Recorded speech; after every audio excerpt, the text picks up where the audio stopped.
Hi, y'all. It's my first full video for 2020. Even though today is the 2nd, I didn't do one yesterday. I'm slightly mad at myself for it because I was with my whole family, and so they could have been in it, and that would have been really cool. But I was kind of in a different mindset yesterday. I had to come home early from the deer lease. I was super upset about it. I could not breathe again. Had really, really, really bad asthma. I got home at midnight last night.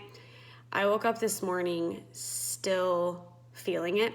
Y'all, this is the 2nd time in a week that I've been severely sick from asthma. First time was on Christmas Day. I went to the ER. I legit think that I would have gone to the ER yesterday if I wouldn't have had the inhalers that they had given me for my last visit and some other medication that I had brought with me. So I'm definitely trying to kind of stay alert and aware of my surroundings and what's happening. It's weird. I'm in Austin, which is very well known for having stupid amounts of allergens, giving people allergies. Cedar fever is huge here. And being home, I feel fine. Well, not fine, but I'm getting better. I can tell in my chest, I'm getting better. But I went to Waco and then out to our lease, and I was not fine. So it's very strange. So I'm kind of trying to pay attention to that and see what's going on. I know sugar definitely exacerbated it on Christmas. I did have vodka for New Year's Eve. I didn't have a lot, though. I was not drunk, not tipsy, none of that. But that's still sugar, alcohols, and stuff that could have been a factor as well. But so trying to kind of stay away from all of that for now. Also, shout out to my roommate, Skylar. Last night I got home and I walked in my door and I literally I opened my door and walked in and collapsed on the floor. I had so much stuff in my hands and it was just all over the floor. My bag was tumped over. He walks around the corner and he's like, "You good?" I'm sitting there "Yeah, I'm fine." And I don't know if he knew what was happening at that particular moment, but regardless, he went back in his room to go do his thing, and I sat there for several minutes, just not okay. And then I finally got up and I was all right, I got a lot of stuff to do. I just want to go to sleep. So I tried to hurry and do those things, put things away.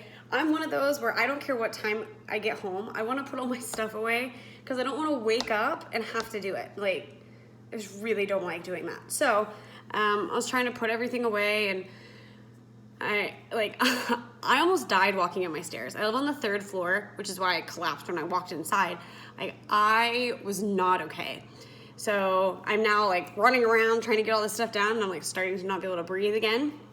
Skylar comes out and he's in the kitchen doing dishes or something, and I'm in my room, which is right over here. And I assume, because he started talking to me, and I assume it's because I was in my room could not breathe.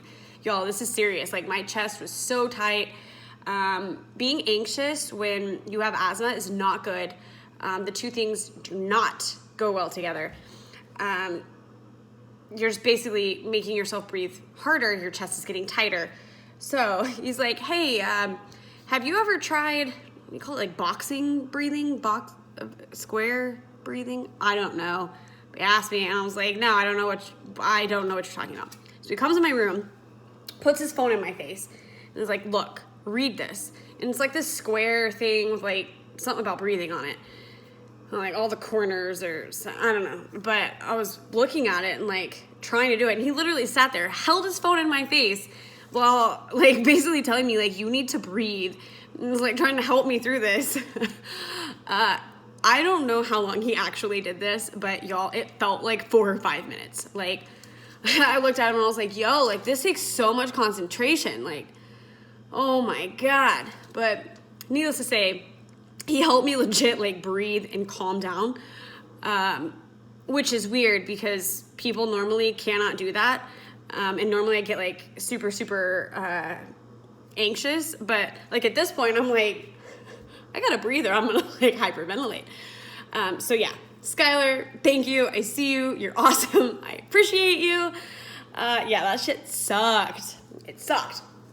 Okay, so that's sort of kind of why I didn't do a, okay, I'm going to stop myself there because it's basically more so an excuse as to why I did not make a video on New Year's Day. I don't know if I mean, I guess I have said in the past I wanted to make a video every day.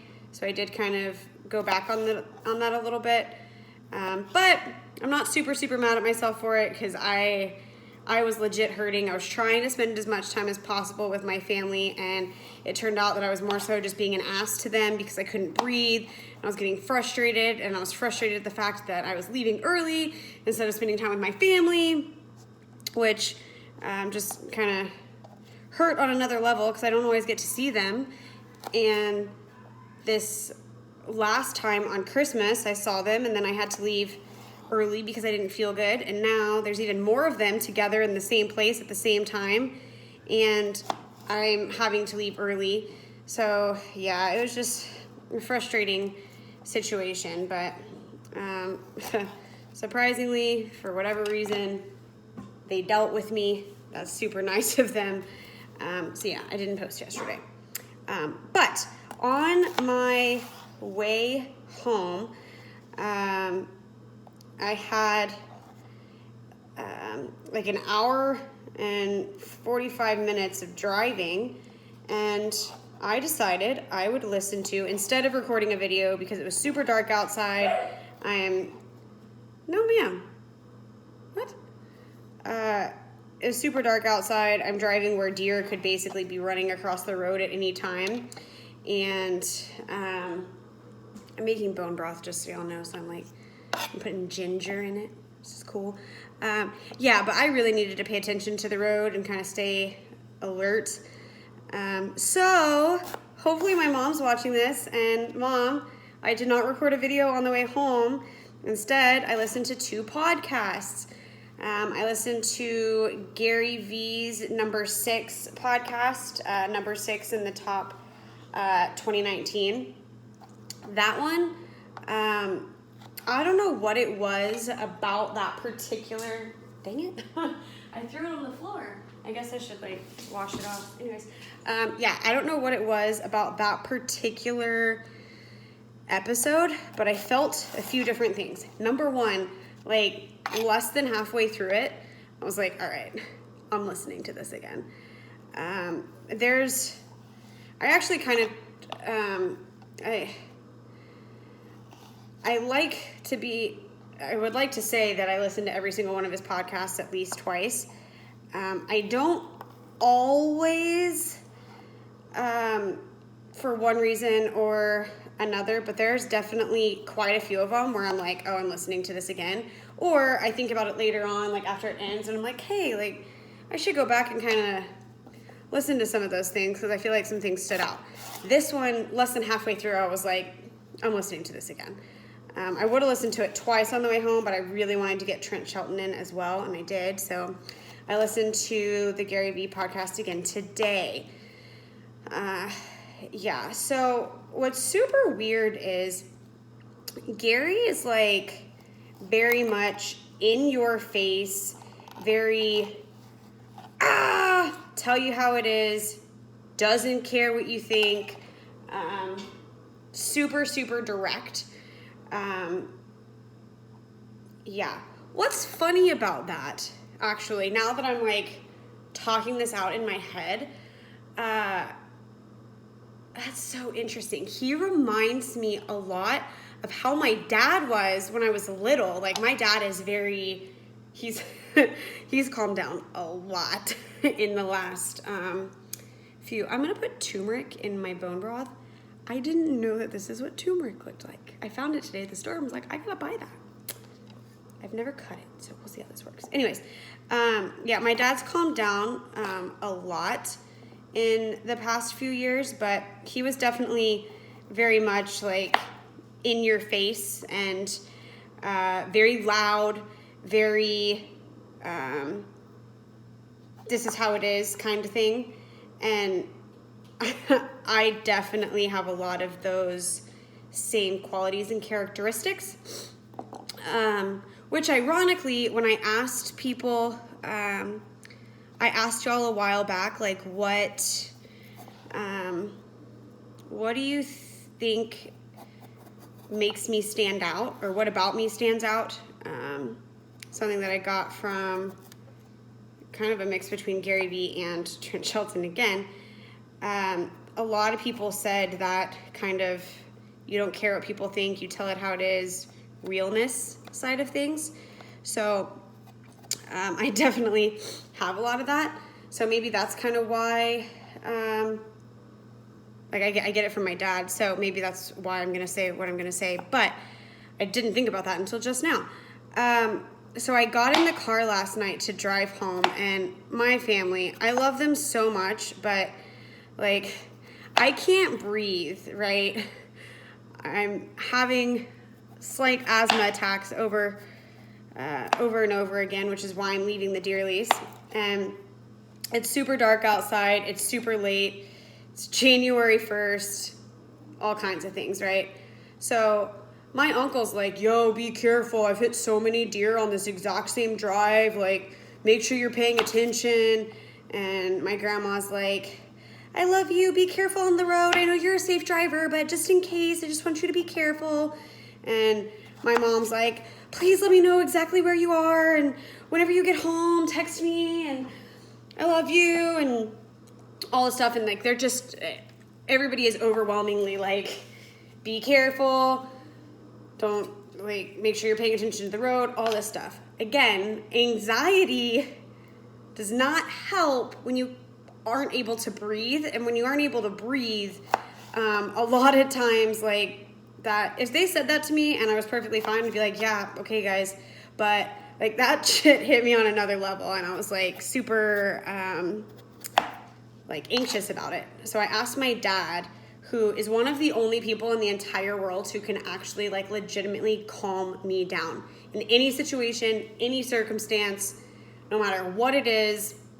My dad has this weird way of just like getting me to calm down. And a lot of times it's like super simple shit. Like he'll look at me and be like, you're fine, just breathe. Now, if somebody else told me that, I'd be like, listen here. But my dad says it and it's like, okay, I'm gonna be fine. It's so weird. But anyways, so I asked him to like drive with me to the front. So he led the way, followed me out there, and then he drove back. But we got there and he opens the gate for me, gives me a hug and a kiss on my forehead and goes, have a safe drive, text me when you get home, I love you. And that was it. So that was like slightly reassuring. But then I got in the car, and before I left, I immediately, like I had already queued up the Gary Vee podcast, and I turned him on. I started listening to him, and I realized, like, maybe this is why I love Gary Vee so much. I realized that he makes, like I turned it on, and I immediately felt, like, this, like, sense of calm, like, everything's okay. Like, you're gonna be fine. It was very, very strange, but the only other thing person that I can think of that does that, like that quickly in that way, is my dad. So it's so weird that I'm just now seeing the correlation of how they are. But yeah, I turned it on and I'm just like, wow, this is so weird. Like, Gary Vee's awesome, y'all. He's freaking awesome. I love listening to him. So, also Trent Shelton, which we'll talk about him more later because this is a Gary thing. I'm going to talk about Gary Vee basically this entire time. I wonder if I can extract the audio from this particular video and make this into a podcast. I don't know how Anchor works. I'm going to try Anchor and see what happens. I'm gonna Google that whenever I'm done with this. But anyways, so I'm working on figuring out, I've said this many a times and I'm gonna keep saying it because I haven't figured it out yet. I'm working on, stabbing myself with the peel of an onion. Awesome. I'm working on finding my voice and what it is that I want to do, or I don't want to say be known for, but like, yeah, what I want to put out to the world. The thing that I know for certain is that I want to, everybody says this, I want to make a difference. But it's a little deeper than that. And I say, like, if I could just help one person, like I just want to make an impact on one person, that would be super great. But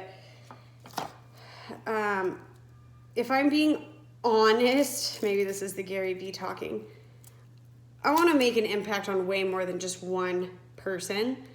Yeah, I really believe that I can. I just got to put my mind to it.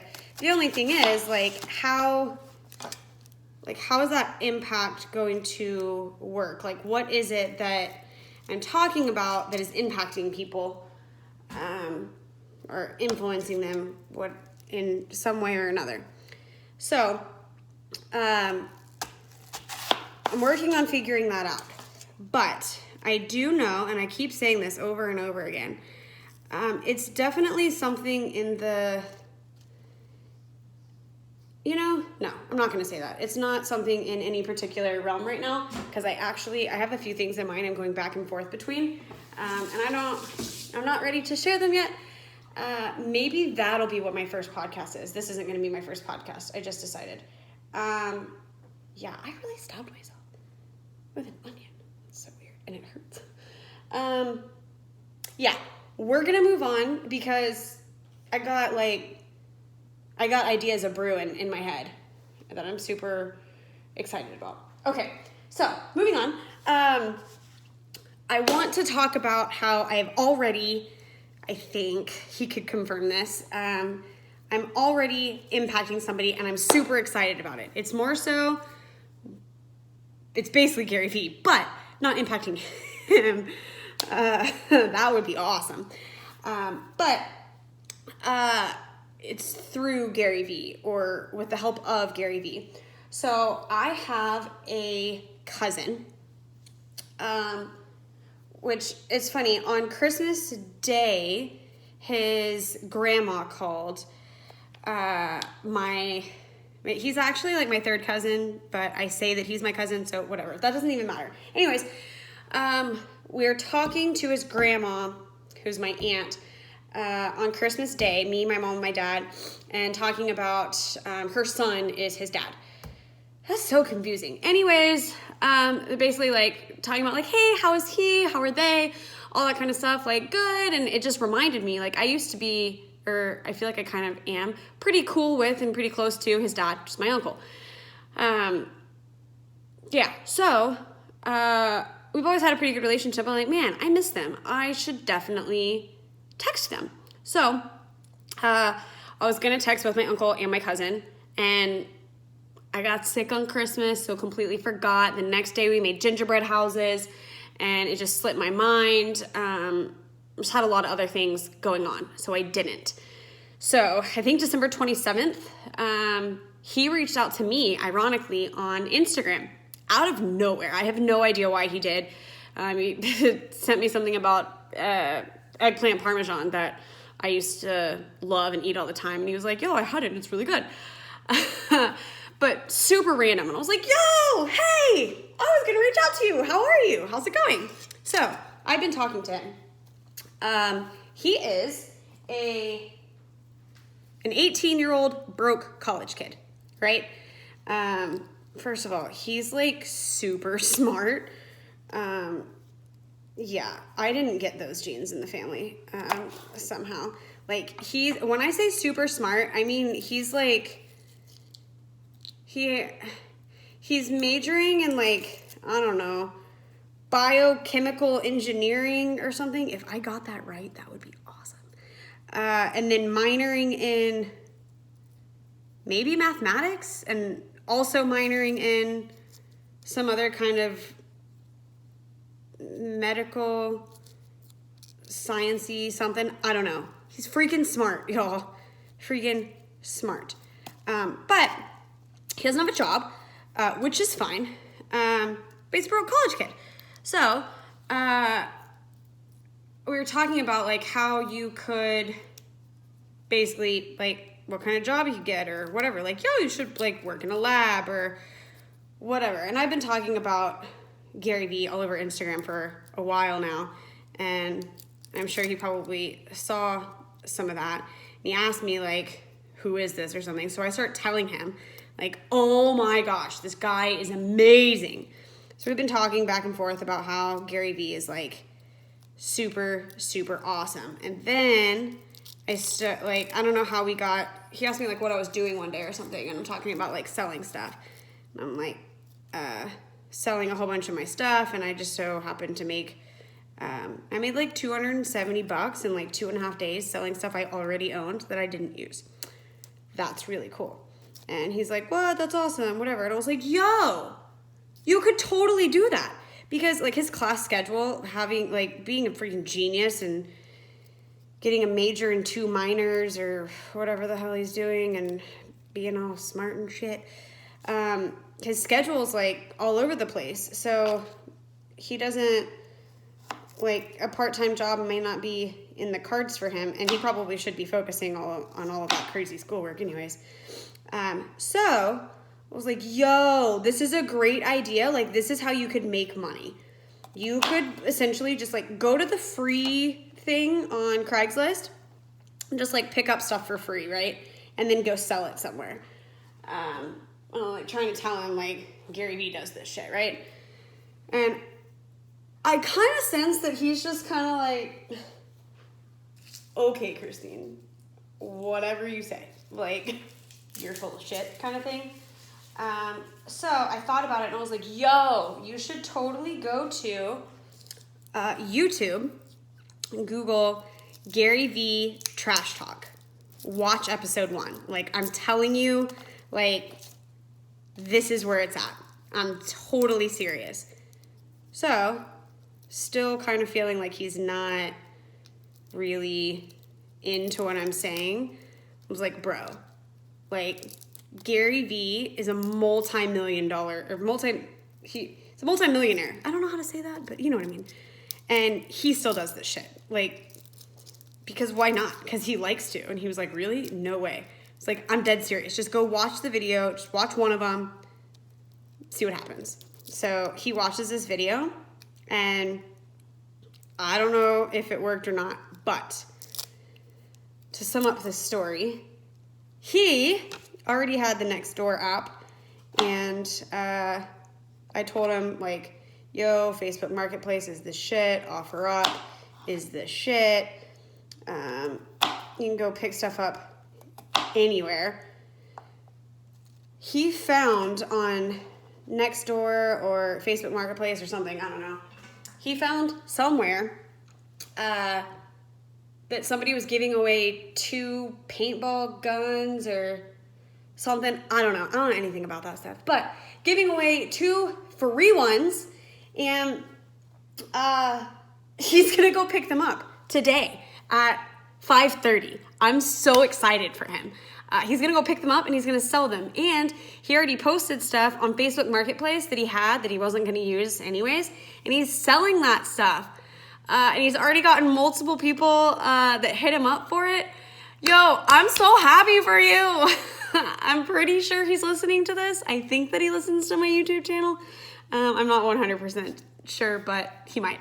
But yeah, I'm so happy for you. It makes me so excited. Like, y'all, when he was telling me, like, he found this, he's gonna go do this, he got this, like, I don't know if he ever would have found Gary Vee without me, or if he would have listened to that without me, or if he would have understood how to do what Gary Vee talks about and what I was telling him to do. I don't know if that would be in the cards for him without me saying it. But like, I feel partially responsible for the fact that he's gonna do that, and that makes me so happy. I make nothing off of this.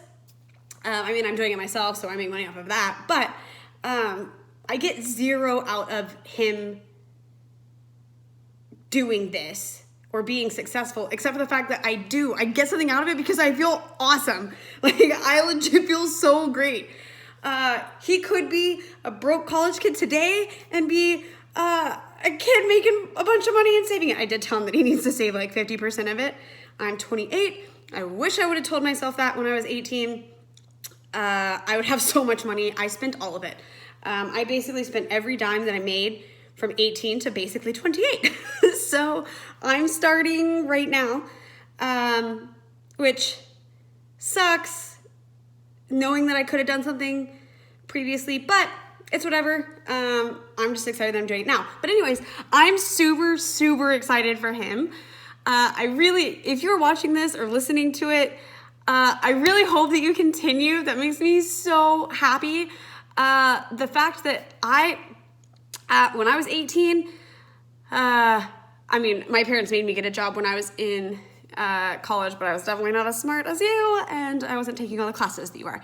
But my parents made me get a job, and I still asked them for money. I spent years. I asked my parents for so many loans. I spent years paying off my parents. Number one, they gave me money that I never had to pay back, and I legit feel guilty about it. For two reasons. Number one, I took my parents' hard-earned money when I could have just pulled my head out of my ass and done something about it myself. And number two, I learned zero from taking money from them. Actually, I did learn things in a negative way. I learned that I could rely on my parents. I learned that if I was in some kind of situation or I was stuck somewhere, my parents would bail me out every time. Now, granted, that's a great feeling to know that your parents have your back, but it's also almost like a handicap in some ways. I wish my dad would have told me no. A million times I wish my dad would have told me no. I think I'd be in a better place for it. But now I'm learning it's going to be different. One of my goals, I don't even know if my parents know this, but one of my goals one day, I have a number in my head. I want to give my parents a lump sum of money because of what they did for me. They didn't have to. It wasn't necessary. I'm an only child. I'm a female. I cried, Daddy, I need your money, whatever. And of course that worked. But they didn't have to do it, and they still did it. So I'm very appreciative for that. I went on a rant. Oh my goodness. But yeah, so anyways, yo, if you're listening to this, if you're still listening to this, I'm super proud of you, man. I really hope that you actually continue on this path and like pick stuff up every once in a while. Sell stuff, flip stuff, hashtag flip life. Yeah. Gary talks about how he, like his last podcast, well, his second to last podcast, because there's a new one up today, number 6 for 2019. He talks about the whole like thinking about his funeral thing, which is weird, y'all, because I've legit thought about exactly what he said. Like from when I was like, God, it's so weird, I'm gonna cry. I can visualize this in my head. My parents go on, my parents are preachers, so super religious. They do walk to Emmauses, if you know what that is, but they have these meetings on Saturdays, not every Saturday, but random Saturdays, and I used to go, and I'd hang out in the back or whatever while they had this meeting, and I would take my little boombox. It was a little blue boombox with me, and I would have 2 CDs. I'd have the Millennium Backstreet Boys CD, and I would have the Lone Star I'm Already There CD with me. And I can't sing, I'm tone deaf, but I would turn that on, and I would play it, and I would listen to it, and I would sing, and I would think about being famous. Not for singing. Let's just put that out there right now. I've known since I was a child I cannot sing. But I used to think about being so famous that the whole world goes to my funeral. Like, everybody goes.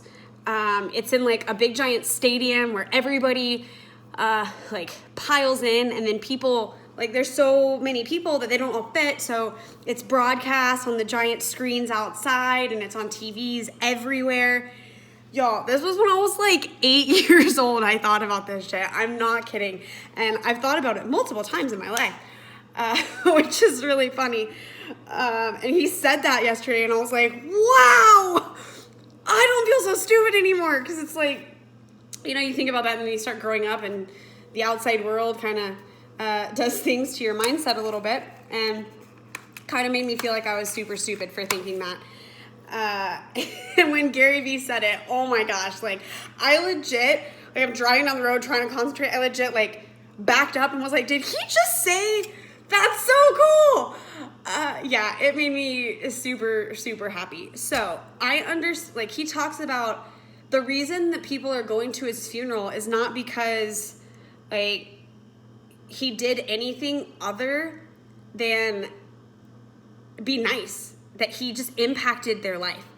And that, I mean, that's the mindset that I have, and working on molding some more, is just being legit fucking nice to people, because I can and because I want to, not because I get anything out of it. Again, I get zero out of helping my cousin figure his shit out, to be quite honest. But selfishly, I do get something because I feel a sense of pride that I helped him. Like, it just makes me happy. Yeah, so buddy, I'm really, really proud of you. I'm really excited for you. Yeah, I've literally just ranted about a whole bunch of random things multiple times. I have talked for over 30 minutes now, and I have no idea if anybody is still listening. I really need to start making these into podcasts, because unless you have YouTube Red, man, I could have a commercial. Yeah, unless you have YouTube Red, you have to keep me on your screen, and you can't do anything else. But you can put it on your iPad, you can put it on your TV, walk around your house, do some stuff. I actually have the Ticketmaster Birmingham Bowl on my TV right now. It's like, the letters are this small. I have a 65-inch TV, and the letters are like this big. Goodness. Yeah, so I have that going on in the background, although the sound's off. You definitely need the sound on to listen to me. But yeah, I hope, it is my hope, wish, desire to impact people in a way that, like, I posted so much stuff about Gary Vee and how awesome I think he is, and Trent Shelton, and just other people. I want people to think of me as like, wow, I'm super glad that I listened to that podcast or YouTube episode or whatever of Christine, or Christine helped me change my mindset about something, anything. We're all human beings. We all have flaws. Nobody is better than anyone. Some people may have better circumstances, but you can do whatever you want with the circumstances that you have, which is what's really cool about life. I've done a lot of shitty things in my life, which we're going to soon start talking about. I've done crazy shit and made some bad decisions, but that doesn't mean that I'm a bad person, and that doesn't mean that I can't change those things whenever I want. So in 2019, which was a few days ago, I probably about a month and a half ago decided that I am not going to be bound by the chains that I had for so long. I broke those chains. Yeah, I did. It's super exciting. Yeah, I'm super excited about all of it. And I'm super excited to share it with y'all. A lot of people would not be vulnerable to sharing the experiences that they've had, but I really feel like somebody can learn from the things that I've been through. Yeah, I firmly believe that you can learn from other people's mistakes, but you really need to make your own mistakes. But you don't always have to make big mistakes. You can make little baby mistakes. Anyways, I'm just rambling on about dumb shit now. I'm gonna go. But I gotta make this bone broth, and I gotta, do you see that? That is garlic. It looks gross, but it's cooked garlic. I have to take apart this beautiful chicken now, so that I can start making bone broth. And also look into this podcast situation and really start brainstorming what I'm going to do in the podcast realm of things. I'm super excited about some of the thoughts that I've already had as I was talking to y'all. I hope you'll have a super wonderful day, a super wonderful 2020. This year's going to be great, guys. Last year was great. This year is great. Yeah. Y'all have a great day, guys. Bye.